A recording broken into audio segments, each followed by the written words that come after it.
The pen trembled between my fingers, though my hand was the one shaking. Mara angled the clipboard so the fluorescent light caught the line meant for my name. Just sign Mom. It's routine. Gavin's hand gripped my forearm. It wasn't comfort. It was a clamp. He smiled up at the ceiling camera, as though we were a happy family, not predators circling their prize. Come on, Ma. Let's not drag this out. The air smelled of toner and lemon polish. The counting machine rattled loud as my heart. The paper before me carried every number that mattered routing account transfer. All of it pointed to the same grave, the last of what Peter and I saved in 46 years. Mara tapped the pen back into my palm. Initial here and here. You'll thank me later. Across the lobby, Mr. Elliot Finch watched with his banker's politeness tie perfectly dimpled eyes too practiced to read. I lifted the pen. Gavin's grip tightened until a sting ran to my elbow. The blue ink bled a dot on the page, the first surrender. I swallowed, then set the pen down. Could I see the last page again? My voice wavered, but not enough to betray me. Mara slid the paper closer, smiling too wide. A scrap of paper sat by the forms. I took it, scrawling with stiff strokes. Help. I'm being forced to sign. The words looked feeble, but they were all I had. I folded the note and extended the clipboard toward Mr. Finch. Mara's eyes flicked, hand darting to intercept. Finch moved quicker, sliding a trifold brochure over it. Mrs. Halloway, could you fill out this short survey while I prepare our verification sheet? His tone was smooth, casual. Mara's hand froze.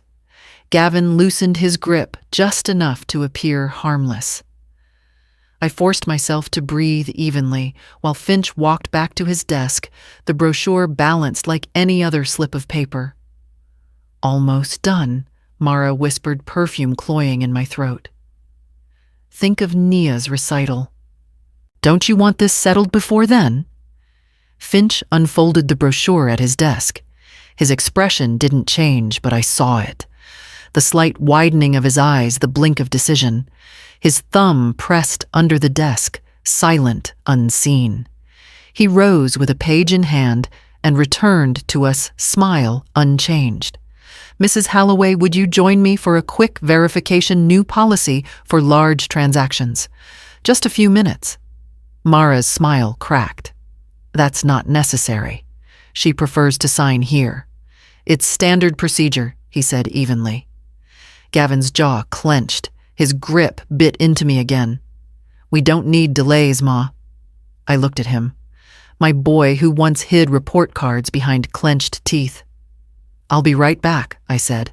Mara pressed her palm on the signature line. Don't make this bigger than it is. Finch's gaze anchored me. Take your time. I rose. Gavin's hand slid off, leaving an ache in its wake. I followed Finch past the ficus and the posters into the narrow hallway. His office smelled of carpet shampoo. The door clicked shut. He placed my note gently on the desk between us, unfolded. His voice was low, steady. Mrs. Halloway, tell me everything. That morning started like so many others. Quiet coffee in my kitchen, the clock ticking too loudly against the silence Peter left behind. I was rinsing my mug when the phone rang. Mara's voice poured through the line, sugar-sweet, practiced. Mom, could you meet us at the bank? Just a little paperwork. Nothing heavy. It'll only take a few minutes. I asked what it was for, but she brushed me off the way she always did. Routine. Mom, you don't need to worry about the details, just a small transfer to clear up some paperwork. Before I could press, Gavin's voice came on the line. It's fine, Ma. We'll pick you up. I should have trusted the knot in my stomach, but when my son asked, I still said yes. The ride over was quiet, except for Mara humming along to the radio, one hand resting casually on Gavin's arm, as though nothing were wrong.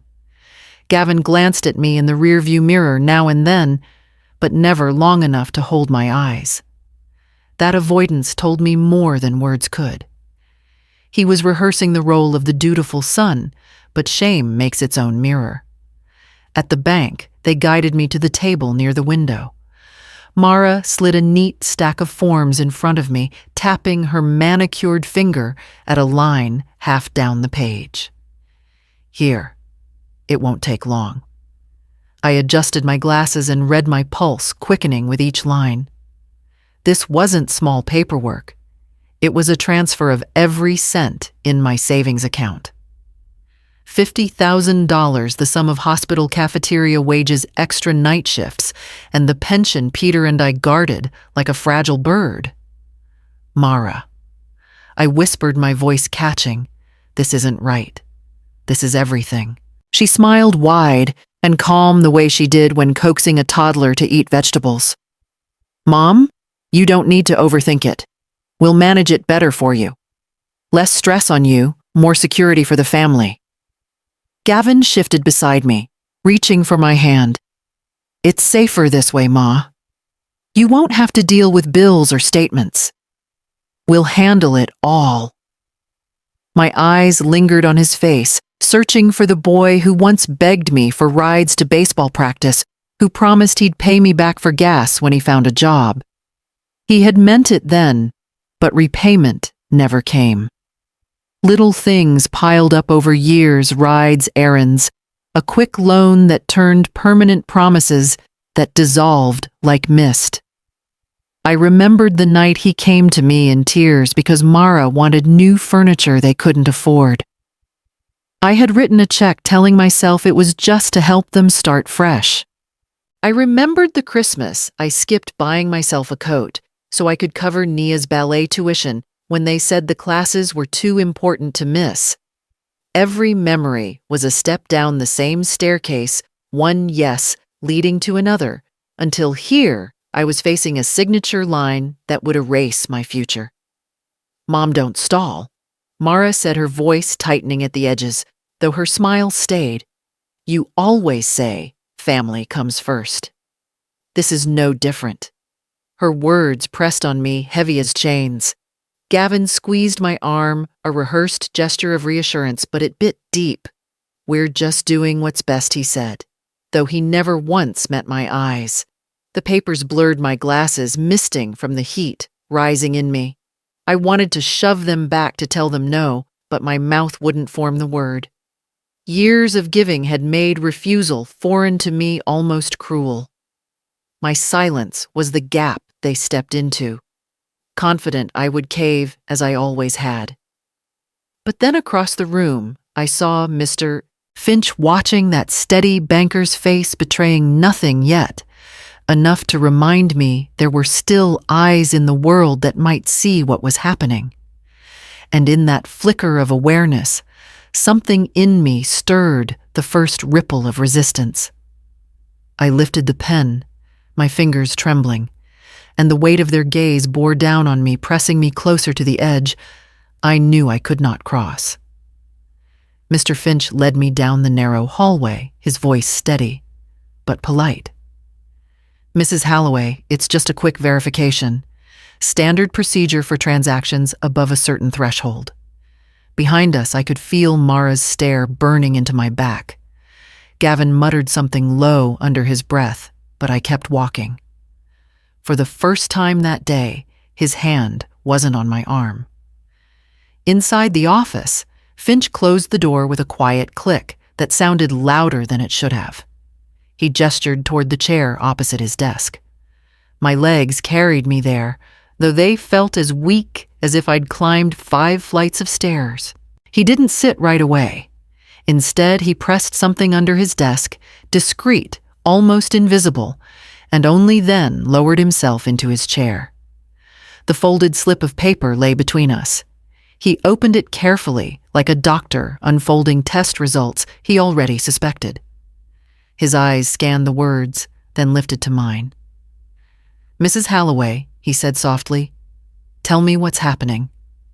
I swallowed my throat thick. For a moment, the urge to wave it all away, to laugh at myself for being dramatic, nearly won. Old habits. But the ache on my arm where Gavin's fingers had dug in pulsed, reminding me of what silence had already cost. They want me to sign everything over, I whispered. My daughter-in-law, Mara. My son, Gavin. They say it's just routine paperwork, but it's not. It's all I have left.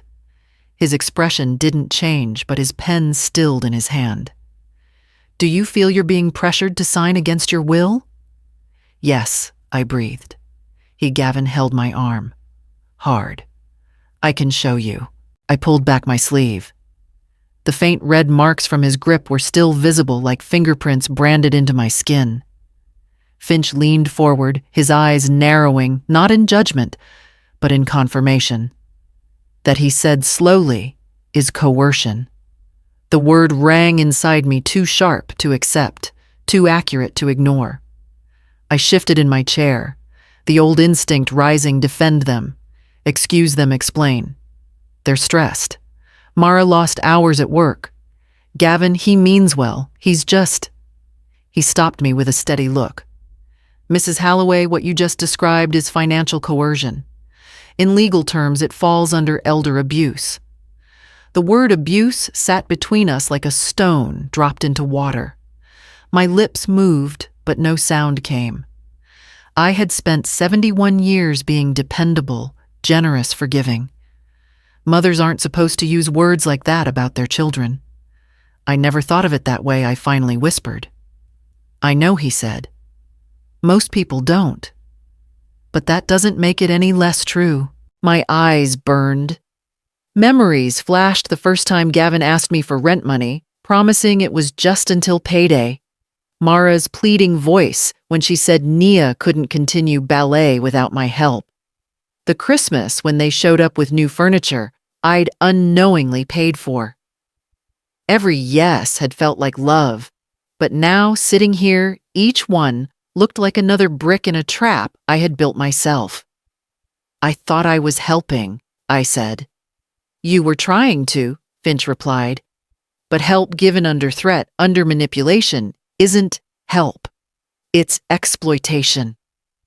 I pressed my palms together, trying to stop the trembling. What can I do? They'll hate me if I say no. And I don't want my granddaughter to suffer because of me. He leaned forward, his voice quiet but firm. Right now, the most important thing is your safety and your control over your finances. I've already frozen the transaction. Nothing will go through without your clear consent. And you don't have to face this alone. There are protections. There are people trained for this.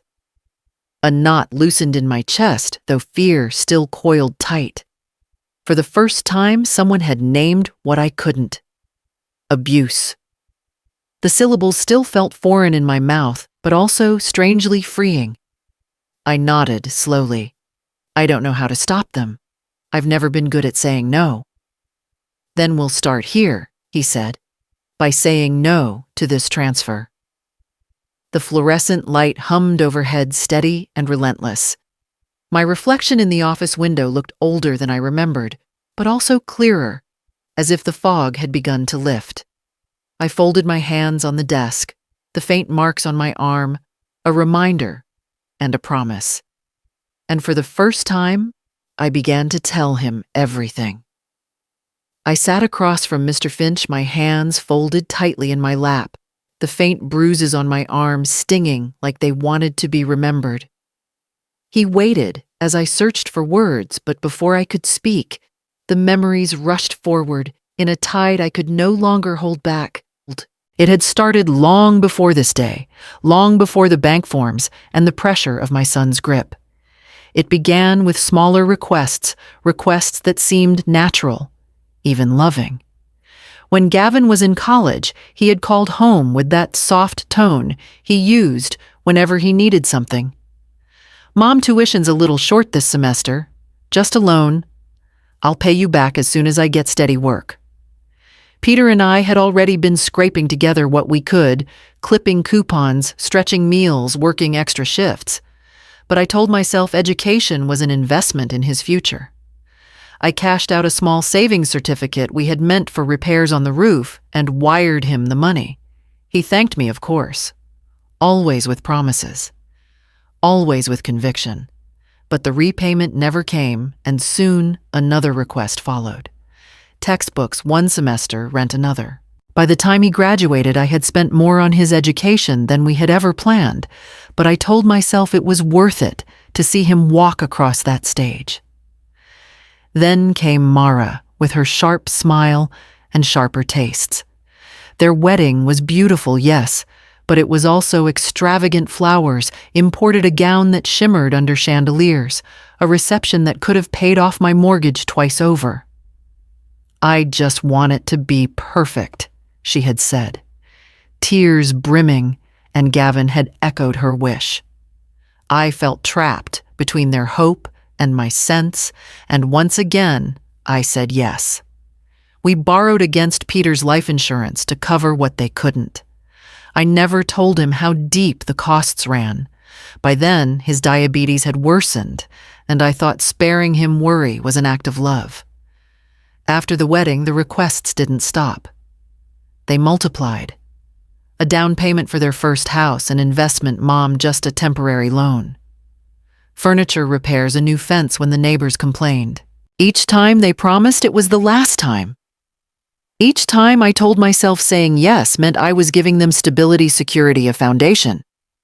I ignored the hollowing out of my own accounts, the ache in my body from the shifts I added at the hospital cafeteria just to make up the difference. And then Nia was born. Sweet, bright-eyed Nia with a laugh that could melt any resolve I might have built. When Mara said ballet lessons were important, I paid. When piano became the next necessity, I paid.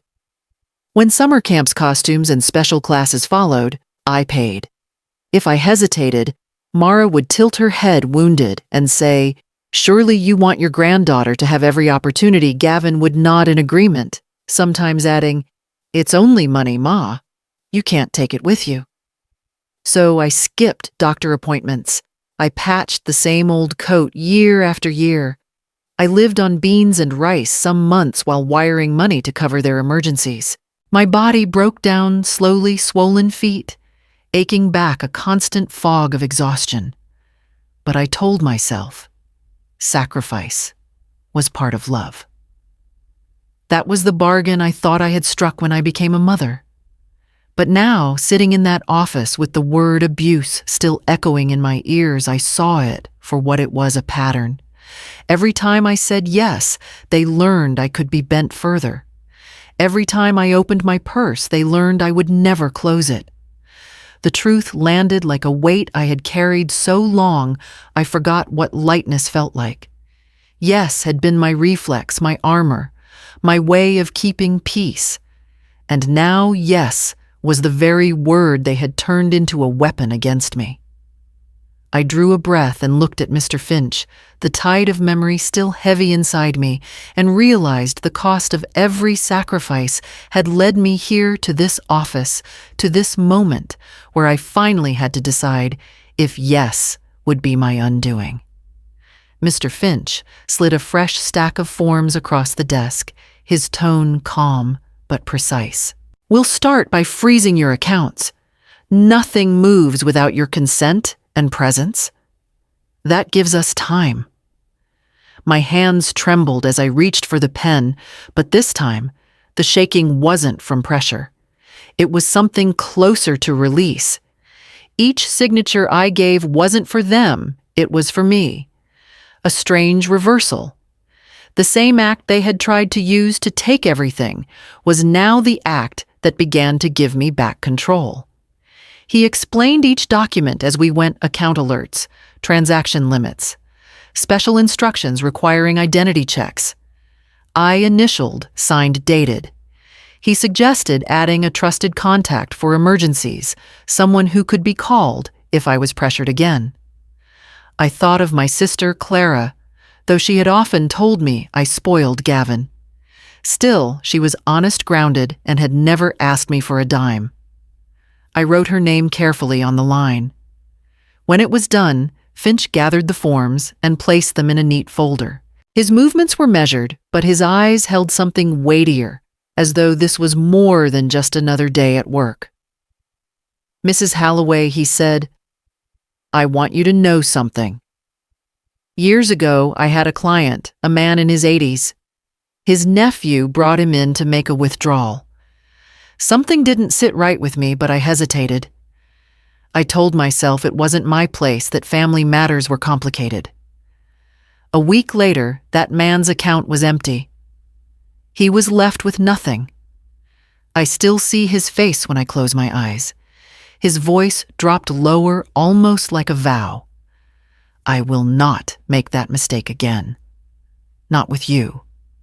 The weight of his words pressed into me heavier than the folder between us. I nodded, fighting the lump rising in my throat. "Thank you," I whispered, though the words felt too small for what he had just promised. He picked up his pen again. "I'll be filing an internal incident report. It documents what happened today. Your note, the visible marks on your arm, the pressure you described. This stays on record. If they try again, there's evidence." The idea of it being written down, made official, made me squirm in my seat. For so long I had brushed everything under the rug, hiding bruises behind sleeves, dismissing manipulation as family stress. To see it recognized in ink felt both terrifying and undeniable. "I don't want them arrested," I blurted. "They're still my family." He didn't flinch. "That's your choice. But protecting yourself doesn't mean punishing them. It means ensuring you're not left vulnerable. You're drawing boundaries." Boundaries. A word I had rarely used, rarer still practiced. My life had been lines erased and redrawn until I no longer knew where mine ended and theirs began. But now, as Finch stamped the last form and tucked it into the folder, I felt the faintest sense of lines returning. Lines on paper, yes, but also in sand. When he finally leaned back, the office seemed quieter, as though something had shifted. "Mrs. Halloway," he said gently, "you've taken the first step. It won't be easy when you walk back out there, but you've drawn the line today. The question is whether you'll hold it." I pressed my hand against the desk, steadying myself before standing. The folder sat between us like a shield proof that the tide could turn. My legs still trembled, but my heart for once did not. And with that, I rose to meet whatever waited on the other side of his office door. The moment Mr. Finch opened his office door, the air outside shifted. Mara and Gavin were on their feet instantly, faces painted with a mix of concern and suspicion. Mara was the first to speak. Her voice pitched just high enough for nearby customers to hear. "Mom, what's taking so long? You look pale. Did he confuse you with all that paperwork?" She rushed toward me, clutching my hand with sudden, exaggerated tenderness. Her eyes shimmered, but the tears looked rehearsed, like droplets summoned for a stage. Gavin hovered close behind his jaw, tight. He leaned in near my ear and whispered low enough for only me to hear, "If you do this, you'll die alone. No one will come around when you need them." His words slid under my skin like a blade, but the presence of the guards flanking the lobby gave me strength I hadn't expected. Mr. Finch stepped between us. "Mrs. Halloway has decided not to proceed with the transaction today. The matter is closed." Mara's mouth dropped open, as if she'd been slapped. Then, in an instant, she transformed her shock into indignation. "Closed. My mother-in-law isn't well. She's been so forgetful lately. I'm only trying to help manage her money before something terrible happens. Isn't that right, Mom?" Her eyes locked on mine, daring me to play along. For decades I had folded under that look, but now I only shook my head. I'm fine, Mara. I know exactly what I'm doing. Her tears fell harder then, but they weren't for me. They were for the audience gathering near the teller windows. Customers shifted uneasily, watching a family drama play out in real time. I could feel their eyes crawling over me, weighing the story Mara spun. Please, she pleaded, clutching her chest like a heroine in an old film. She doesn't understand. She's being manipulated. She doesn't know what's best for her own money. Gavin's mask slipped. His eyes burned cold. You're making a mistake you'll regret, he spat under his breath. That was the moment the two security guards approached their presence calm but firm. Sir, ma'am, you'll need to step back, one said. Mara staggered backward, still clutching her phone. I caught the glint of the camera lens as she angled it subtly toward me and Finch. My stomach twisted. She was recording. Her voice rose again, dripping with feigned outrage. Do you see this? She said, addressing her invisible audience. I'm being kept from helping my sick mother-in-law. This is how families get torn apart. The guards exchanged a glance, then positioned themselves between Mara, Gavin, and me. It's time to leave one of them, said evenly. Mara clung to Gavin's arm, her sobs echoing through the lobby. But just as they turned toward the exit, her face hardened for a split second, long enough for me to recognize the truth beneath her performance. The tears weren't grief. They were strategy.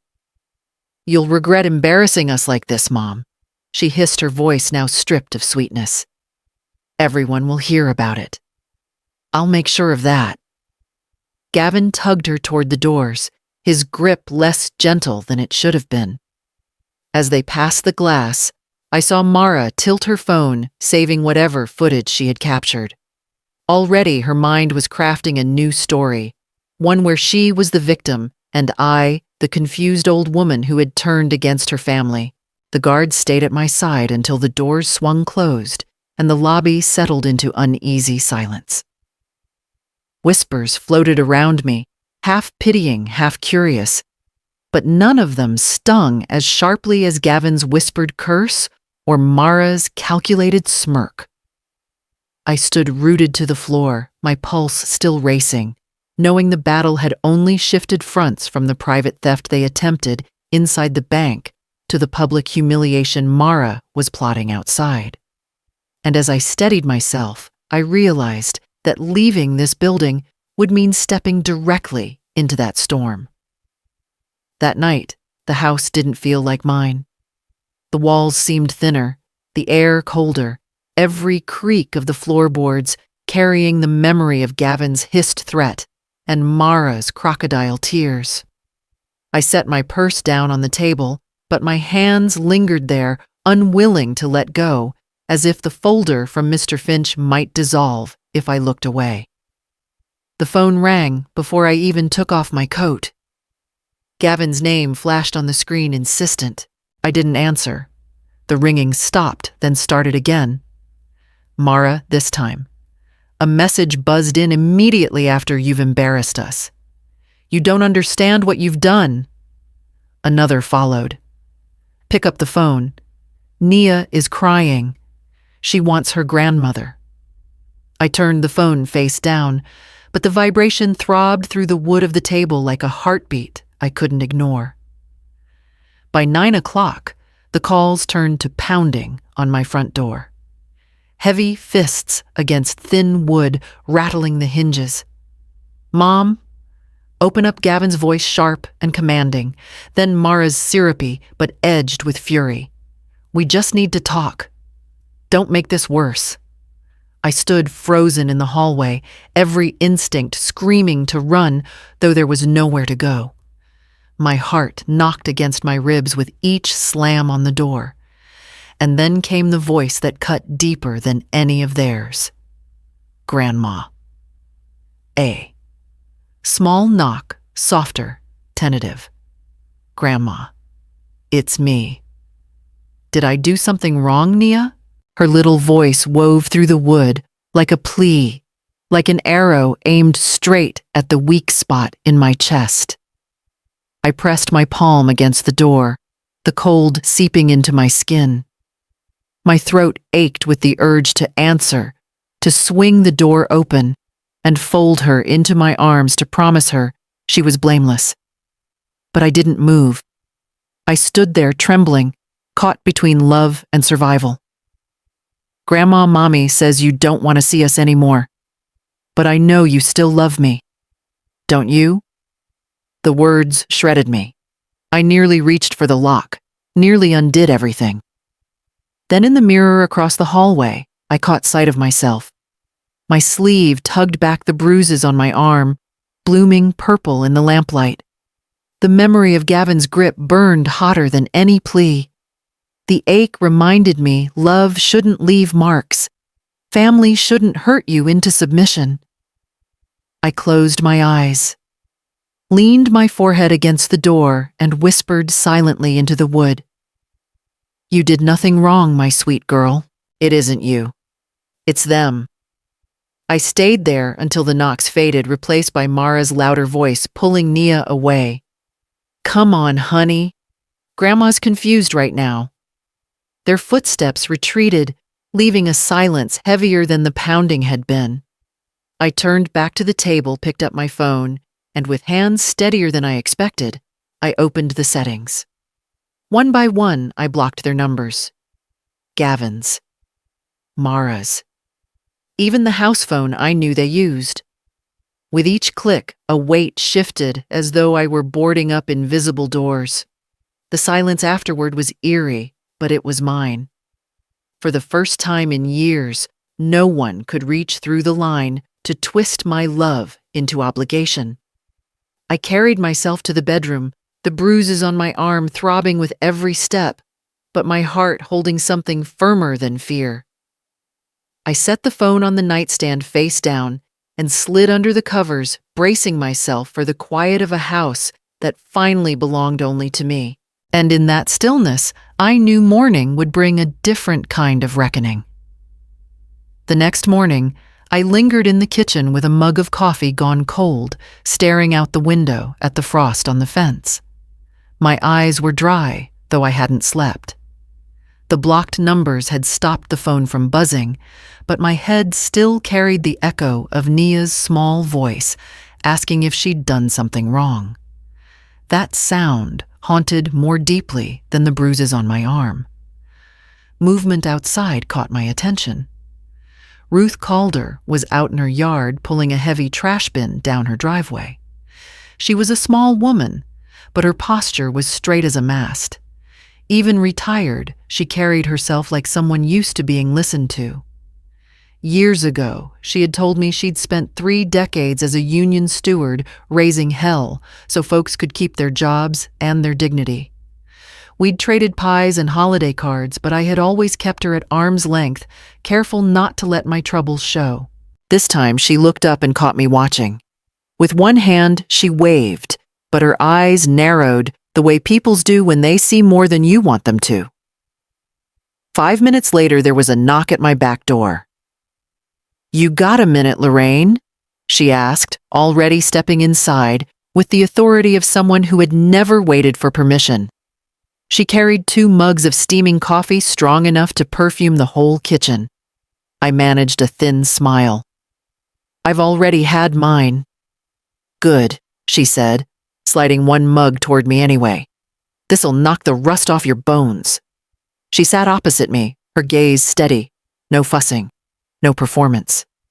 For a while, we just sipped, in silence, the ticking clock filling the air.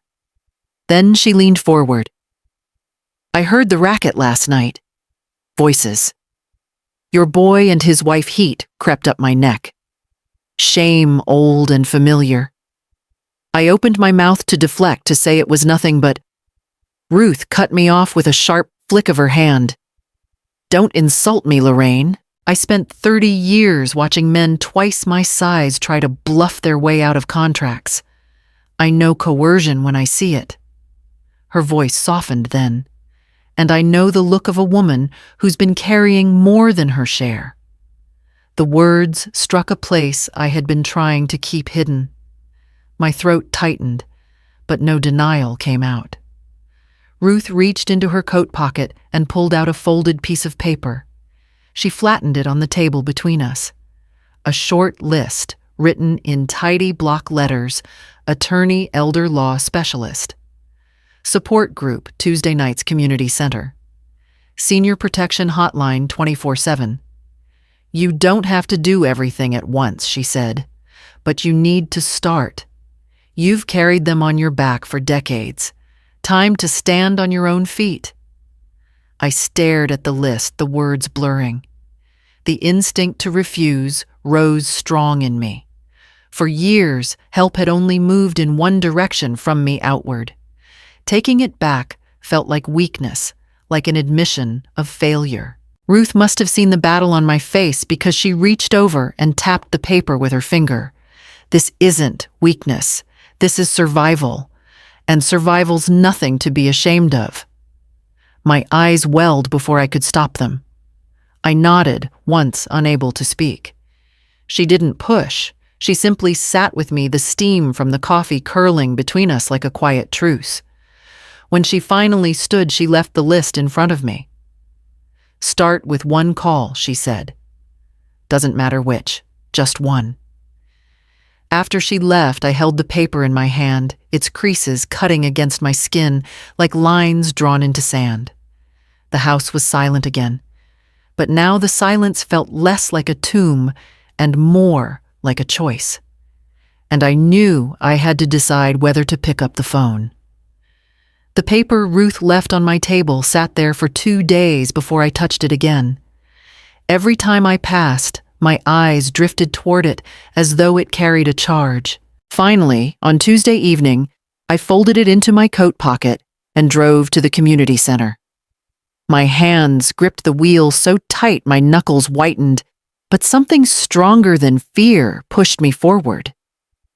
Room 2B was down a quiet hallway lined with bulletin boards full of flyers, yoga classes, knitting circles, voter registration drives.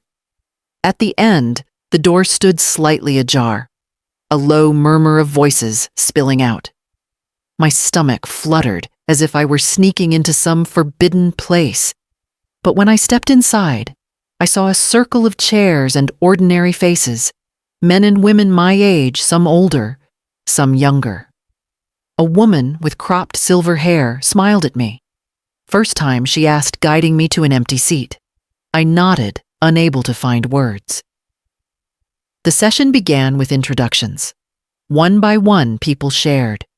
A man in his 70s told how his daughter convinced him to put his house in her name for easier paperwork, only to sell it without his consent. A woman my age spoke of a son who drained her retirement account to invest in a business that never existed. Each story landed like an echo inside me, pieces of my own life spoken aloud by strangers. Then Detective Alma Reyes stood up from her seat near the wall. She was younger than most of us, mid-40s perhaps, with dark hair pulled back and eyes that carried a sharp, quiet intensity. Tonight she began. I want to talk about financial grooming. That's when someone close to you, usually family, tests boundaries slowly over time. A little request here, a loan there, always wrapped in affection or urgency. Each yes conditions you to give more. Until one day, they don't have to ask, they demand. My breath caught. She was describing my life without knowing it. She continued, her tone even, but firm. We call it exploitation. Sometimes it's undue influence. Other times coercion. But at its core, it's abuse. Abuse doesn't have to leave bruises to be real. The words sank deep, stirring images Gavin's grip on my arm. Mara's voice dripping with sweetness as she slid papers toward me. For so long, I had thought of myself as generous, as selfless. Now the language was different. Exploitation, coercion, undue influence. Words that named what I had endured. We broke into smaller conversations. A man next to me, thin with tired eyes, asked about my story. I hesitated, but when I began, The dam broke. I told them about Gavin and Mara, about the bank, about Nia's voice through the door. My voice shook, but no one judged. Heads nodded. A hand reached across to squeeze mine. I wasn't alone. Then, just as the session was ending, a woman across the circle, a thin, nervous type with restless hands, spoke up. I think I know someone you mentioned. Mara. You said tall, stylish, dark hair. My heart lurched. Yes, my daughter-in-law. The woman's eyes narrowed with recognition. She worked for my old boss, at a boutique firm downtown maybe 7 years back. She left after money went missing. My boss never pressed charges, but everyone knew she'd manipulated him into signing things he didn't understand. Smiled her way right through it. He was devastated. A chill spread through me. Mara's deceit hadn't started with me. I wasn't her first target, only the one easiest to trap. The room fell silent for a moment, the weight of the revelation pressing down on all of us. I sat back in my chair, the fluorescent light buzzing overhead, and realized the story of Mara's exploitation stretched far beyond my household. And as I absorbed this truth, I knew my fight with her was only beginning. The morning after the meeting at room 2B, I drove straight to the bank. My hands shook on the steering wheel, but it wasn't fear this time. It was determination. Mr. Finch greeted me with the same steady calm, but when I told him I wanted to update every document tied to my accounts, his eyes softened with something like pride. We sat in his office again, though the air felt different now, less suffocating, more solid. He laid out the form's new beneficiary instructions, a revocation of the old power of attorney Gavin had once convinced me to sign, and fresh safeguards that required in-person verification for any future changes. Each page was dense with legal phrasing, but I read every line. When I didn't understand, I asked questions. For the first time in years, I didn't feel rushed, and I didn't let embarrassment silence me. When I signed the last line, the pen felt lighter in my hand than it had in months. These were no longer signatures used against me. They were shields I had chosen. Finch handed me copies in a crisp envelope. "Keep these safe," he said. "You have the right to control your future, Mrs. Halloway. No one else." At the stationery shop down the street, I bought a small brass key. It had no purpose yet, but I wanted it anyway. Something tangible, something weighty enough to remind me that doors could be locked as well as opened. Boundaries could be kept as well as crossed. That afternoon, I cleared the clutter from my desk at home. Old bills, faded letters, even greeting cards from Gavin and Mara. Every scrap carried echoes of the years I had spent bending. I made neat piles, shredded what no longer served me, and placed the new documents in the drawer with deliberate care. I slipped the brass key onto a small ring and locked the drawer with a satisfying click. The sound was soft, but in my ears it echoed like armor being fastened. Still, paper and keys were only part of it. I needed practice in the word that had always caught in my throat. No. I said it aloud in the quiet of my living room. My voice quivered at first, like a child testing a forbidden phrase. No. Louder this time, firmer. I imagined Mara at the table sliding those forms toward me, Gavin's hand gripping my arm. No. My chest tightened, but my voice grew steadier. I said it again until the sound filled the room like a new language being learned. The phone rang then as if summoned by the exercise, a number I didn't recognize. My breath hitched, but I answered. "Mom, it's Gavin." His voice was careful, measured. "We just want to talk." "Mara's upset. Nia misses you. Can we come by tonight?" My heart lurched, but my gaze fell on the bruises fading on my arm on the locked desk with its brass key glinting in the lamplight. "No," I said, my voice calm even. Silence on the line, then a sharp exhale. "You're choosing strangers over your own family." I swallowed, steadying myself. "I'm choosing myself. That's final." He muttered something I couldn't catch before the line went dead. My hand trembled as I set the phone down, but inside me, something shifted. I had spoken the word and survived. The house did not collapse. The sky did not fall. I sat back in my chair, the brass key warm in my palm, and knew I had begun the slow work of rewriting a lifetime.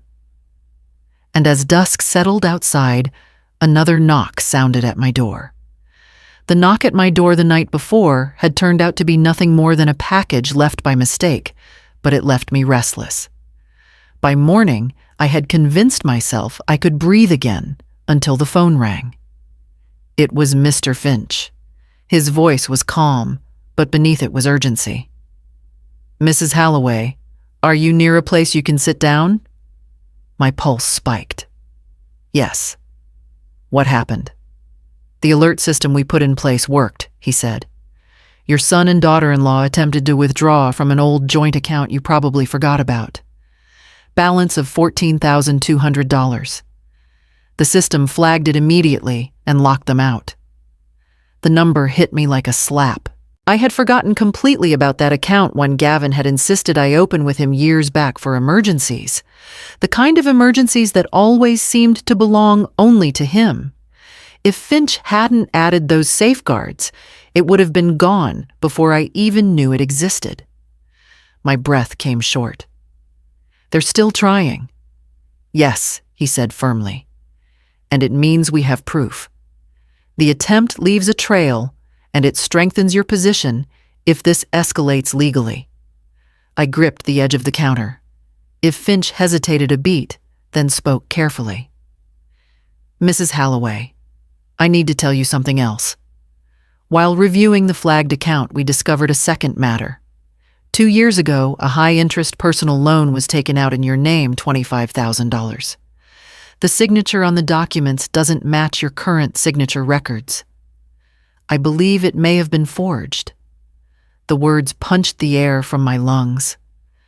I pressed my hand to my chest, feeling my heart stumble. "Forged, yes. We've already secured the documents. If the handwriting analysis confirms it, we'll have evidence of fraud." His voice softened. "This is serious, but you are not the one at fault here. Still, it could involve law enforcement." I leaned against the wall, sliding slowly, until I sat on the kitchen floor. The phone pressed hard against my ear. My mind reeled back. Through the last 2 years, the unexplained letters I'd received and dismissed as banking clutter. The payments that seemed to vanish faster than they should have. I had chalked it up to my own confusion, old age, bad memory. But it wasn't me. It had been Mara. "I should have seen it," I whispered. "No," Finch said firmly. "You trusted your family. That is not a crime. What matters is that we act now." But a wave of guilt surged through me, sharper than the fear. I thought of the support group of Detective Reyes saying abuse doesn't always leave bruises. But what if the law saw me as complicit? What if by staying silent all these years, I had become part of the crime? Do I go to the police? I asked, my voice small. "That's an option," he said. "But first, I recommend speaking with an attorney who specializes in elder financial abuse. I can connect you with one. The important thing is, you are no longer alone in this." I closed my eyes, clutching the phone, the brass key in my pocket, pressing against my leg like a reminder. I wasn't helpless anymore, but neither was I free. "Do it," I said finally. "Make the connection," Good Finch replied. "And Mrs. Halloway, this is not your shame. It's theirs." When the call ended, I stayed on the kitchen floor, staring at the sunlight creeping across the tiles. $14,000 saved, 25,000 stolen, and a paper trail that could no longer be ignored. I rose slowly every step, carrying the weight of choices I had delayed for years, and began preparing myself for the fight I had spent too long avoiding. I hadn't expected him to come alone. When the knock sounded mid-afternoon, I braced myself for Mara's theatrics. Her tears and her phone angled to capture every word. But when I opened the door, it was only Gavin. He stood there with his hands shoved deep into his jacket pockets, shoulders hunched as if he'd been carrying a load too heavy for too long. "Can I come in, Ma?" His voice was quieter than usual, stripped of its usual edge. I hesitated, the brass key in my pocket, pressing against my palm. Still, I stepped aside. He entered like a man crossing into enemy territory, eyes darting around the kitchen as though searching for hidden witnesses. We sat at the table where so many meals, arguments, and reconciliations had unfolded. I folded my hands in front of me, waiting. He spoke first. "Ma, I know things got out of hand at the bank. Mara gets carried away sometimes, you know that. But it doesn't mean we don't love you. His voice cracked. I just need one last chance, one loan, to straighten things out. After that, I swear I'll never ask again." I looked at him, really looked at him, and saw the boy he had once been, flickering beneath the tired lines of the man he'd become. For a moment, my chest ached with the old reflex to rescue him. But then I reached for the envelope I had placed on the counter earlier, almost as if I had been waiting for this moment. I slid it across the table. Receipts, statements, canceled checks. Proof of years I could never get back. "Tuition," I said softly, pointing to one. "Your first semester shortfall. Paid." I tapped another. "Furniture. Rent. Mara's wedding gown. Nia's ballet." One by one, the papers spread between us like a deck of cards, in a game I had finally learned how to play. His eyes flicked over the pages, then back to me. "Ma, I didn't let him finish. Every time you said it was the last. Every time I believed you. And every time you came back. Gavin, I've given you everything I could. But I won't give you another dollar. Not another excuse. Not another lie." The silence stretched. His hands clenched on the table, then released. He looked down at the papers as if they were written in a language he couldn't read. For a moment, I thought he might shout, might lash out the way Mara would have. But instead, his shoulders sagged. "I didn't mean for it to get this far," he murmured. "I thought I could fix it. Before you noticed. Mara." She pushes hard. "Ma." She says we'll lose everything if I don't try. "And you let her use me to carry it," I said. "You held my arm in that bank until it bruised. That wasn't Mara's hand. That was yours." He flinched, his gaze dropping to the floor. The boy in him flickered again, ashamed, but not enough to erase the man he had become. He gathered the papers slowly, then pushed them back toward me with trembling fingers. "I guess I've already lost you," he said quietly. I swallowed hard, forcing myself not to reach for him. "You've lost my money, Gavin. You don't have to lose me. But I won't be your wallet anymore. If you want me in your life, it has to be without the lies." He stood, his movements heavy, and walked to the door without looking back. The latch clicked softly behind him, leaving me in the kitchen surrounded by proof of a lifetime of yeses. Finally turned into no. I gathered the papers into a neat stack, my hands steadier than they had been in years, and slid them back into the envelope as the evening shadows stretched across the floor. It was a Saturday afternoon when I heard the light tap on my back door. Not the heavy pounding of Gavin, not Mara's sharp raps meant to command attention. This was softer, hesitant. When I opened it, Nia stood there clutching a folded flyer in both hands. Her hair was tied in a crooked ponytail, her backpack slung loosely over one shoulder. "Hi, Grandma," she said, her voice small but bright. "I wanted to bring you this." She handed me the flyer. It was for her ballet recital, the date circled in pink marker. The sight of it pierced me. So much of my love for her had been funneled through those classes, those costumes, those endless fees. I invited her inside, and she slipped into the kitchen as though she knew she shouldn't be there, but couldn't resist. I poured her a glass of juice the way I always used to, and we sat at the table. "I really want you to come," she said, tapping the flyer with her finger. "It's my first solo." My throat tightened. "I wouldn't miss it, sweetheart." Her smile warmed me, but it faded almost as quickly. She lowered her voice. "Mom says you're mad at us, that you don't want to help anymore." The words twisted in me. I reached across the table and took her small hand in mine.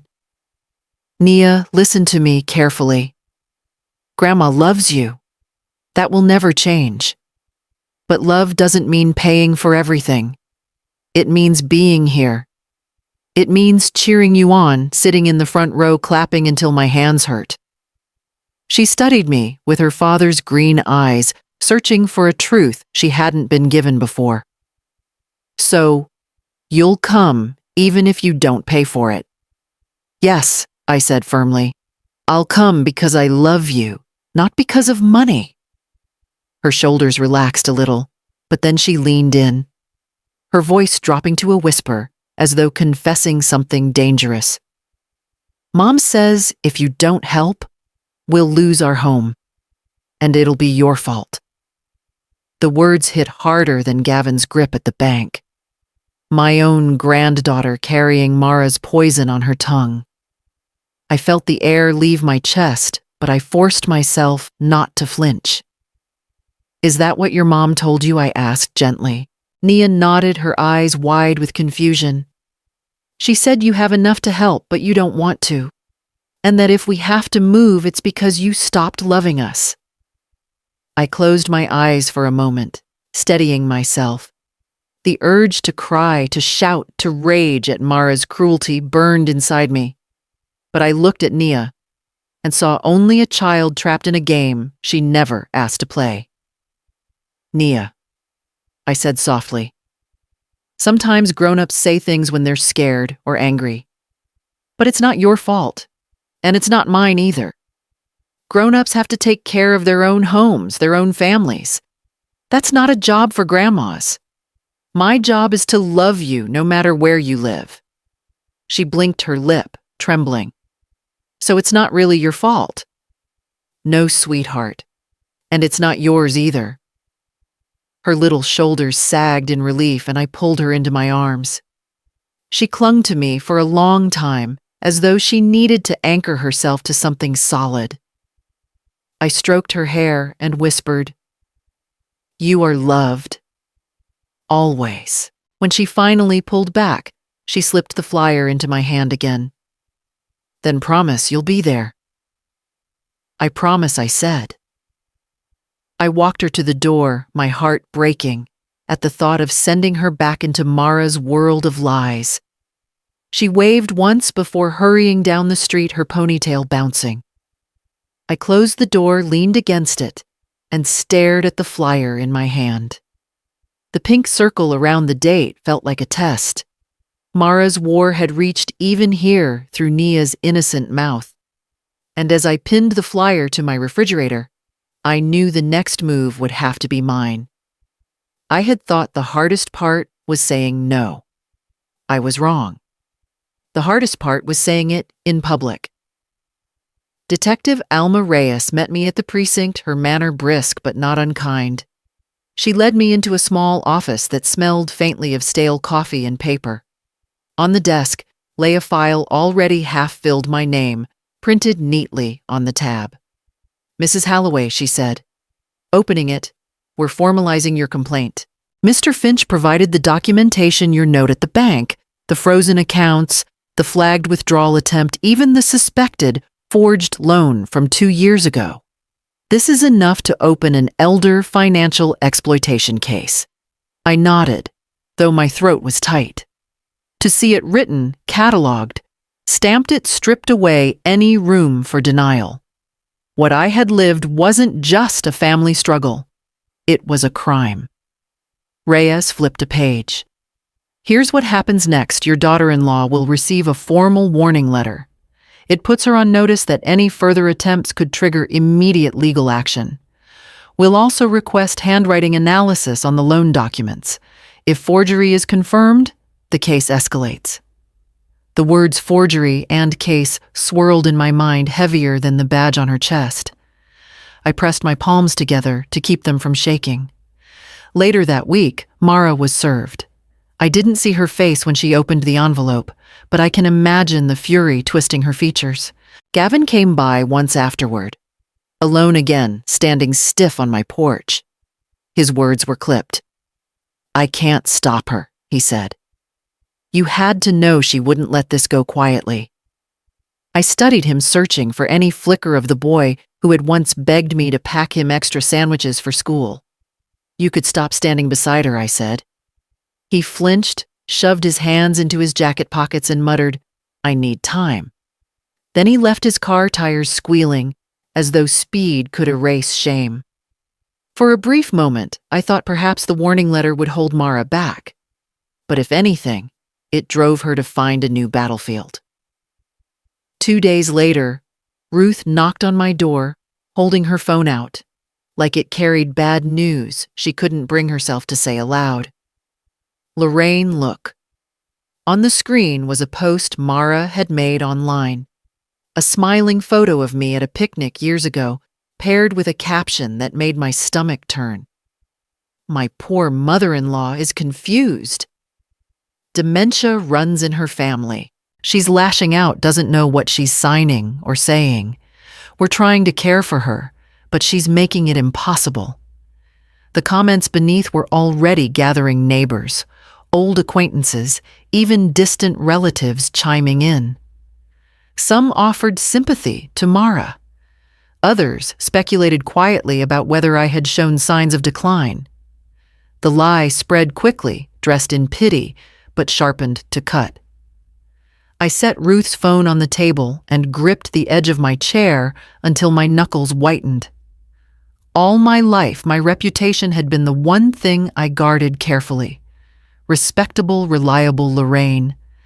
And now, in a matter of hours, Mara was painting me as unstable, senile, unfit to make decisions. Ruth put her hand over mine. "People who know you won't believe it, and those who don't, well, we'll fight that fight if we have to." Her words steadied me, but only slightly, because I knew Mara well enough to understand this wasn't the end of her retaliation. It was only the beginning. I picked up the recital flyer still pinned to my fridge, the pink circle bright against the paper. My granddaughter's big day was fast approaching, and I could already feel Mara sharpening her lies to strike there too. I had always imagined life after 70 would be smaller, shrinking into routines until the days blurred together. Instead, mine was slowly stretching into something new. On Tuesday nights, I sang in the little choir at the library, my voice blending with neighbors who didn't care about past mistakes, only about harmony. On Thursdays, I painted at a folding table in my sunroom, soft landscapes that looked like places I wished to rest in. By Sunday, a few of those paintings sat on display at the church fair, and to my surprise, people bought them. They pressed bills into my hand with smiles, and for the first time in years, the money stayed mine. It felt strange, almost guilty, to see my bank balance holding steady. No withdrawals for emergencies, no surprise requests, draining it dry. Just stability, quiet as the morning light through the blinds. I cooked what I wanted, bought a new coat without apology, and even set aside money for a trip I had always put off. Each act of keeping something for myself was like learning to breathe again. Still, the silence in the evenings pressed heavy sometimes. I missed Nia's voice floating through the house, missed even Gavin's awkward laughter when he let himself forget Mara's gaze for a moment. But silence was better than the knock of demands. Silence, I was learning, could be peace. One evening, after choir practice, I found an envelope waiting in my mailbox. No return address, but the postmark was from Nevada. My heart leapt before my mind caught up. I knew the handwriting before I even opened it. Gavin's uneven slant, the way he looped his G's too wide. Inside was a short note. "I'm sorry. I don't know how to fix it yet, but I can't watch her hurt you anymore." Folded with the note was a photocopy of what looked like a ledger. Columns of numbers, scribbled dates, initials. At the bottom, my own name appeared attached to transactions I had never made. Loans, withdrawals, cash advances, all traced back years. At the top, in Mara's neat script, the words household accounts. My breath caught. Proof. Proof of everything I had suspected and more I hadn't even known. I read the note again, my hands trembling. Gavin had sent this. Gavin, who had once gripped my arm so hard it bruised, who had stood by while Mara drained me dry. Gavin, who might finally be ready to choose differently. I pressed the letter flat on the table, the photocopy spread beside it, and for the first time in months, I felt something sharp and new cutting through the heaviness. It wasn't quite relief, not yet, but it was a possibility. I folded the papers back into the envelope, tucked it into my desk drawer, and turned the brass key until it clicked shut. Tomorrow, I would decide what to do with it. The envelope from Nevada lay on my desk all morning, its weight out of proportion to the paper inside. Every so often, I reached for it, then pulled my hand back, afraid of what it meant to hold proof of Mara's fraud and Gavin's quiet betrayal of her. At last, I slid it into the drawer where my new documents rested, the brass key in my palm. I turned the key over, tracing its ridges with my thumb. For weeks, it had been just a symbol, a token of the boundaries I was learning to set. Now, it felt heavier, more purposeful. I placed it into the lock, closed the drawer, and turned it with a firm click. "Not for intrusion," I whispered, hearing my own voice steady in the stillness, only for respect. The sound echoed through the room like a vow. I had spent years giving away my time, my money, my peace, all in the name of family. That drawer, locked with its brass guardian, was my line in the sand. Whatever happened next, I would not go back to living without boundaries. On the refrigerator, Nia's recital flyer still hung where I had pinned it. I walked over and circled the date in red ink, pressing down hard enough that the tip bled through the paper. Presents, not payment, that was the promise I could keep. I couldn't erase the lies Mara had planted in her ears, but I could show up, sit in the front row, and let my applause drown out every false word. The house was quiet, but the silence no longer frightened me. It felt chosen now, like a cloak I had wrapped around myself instead of one thrown over me. My gaze drifted back to the desk, to the drawer holding both the key and the envelope. One symbol of protection, one of reckoning. I didn't know yet how I would use Gavin's letter or the ledger Mara had hidden. But for the first time, I felt the strength to decide on my own terms. I stood at the window, the late afternoon light spilling across the floor, and breathed in the stillness. Tomorrow would bring questions, choices, maybe even battles. But today, I had locked the key, marked the date, and claimed a life that finally fit. And when the phone rang again, I let it. Months passed, and with them came a quiet steadiness I had once believed was lost to me. The ledger Gavin had sent became part of the case file folded into Detective Reyes's evidence binder. Mara's noise online faded as quickly as it had erupted. Lies have a way of burning hot, then cold. Gavin kept his distance, though a few tentative postcards arrived from Nevada, never much more than a sentence, but enough to let me know he was alive. What grew instead were the things I had chosen for myself. My painting table was cluttered with canvases. The library choir sang louder each Tuesday. And in partnership with Mr. Finch and Detective Reyes, I agreed to fund a small workshop on elder fraud hosted at the community center. I called it a gift in Peter's memory, but truthfully, it was also a gift to myself, a way of planting something lasting in the soil where loss had once rooted deep. On the day of the event, folding chairs filled room 2B.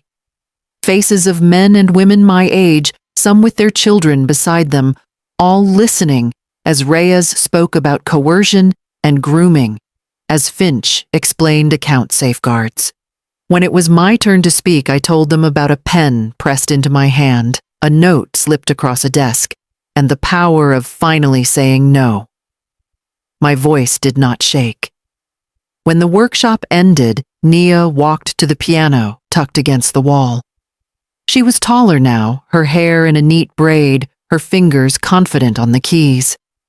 The notes lifted through the room, gentle but sure, and I felt something uncoil inside me. When she finished, the applause was warm, honest. She ran to me afterward, her arms circling my waist.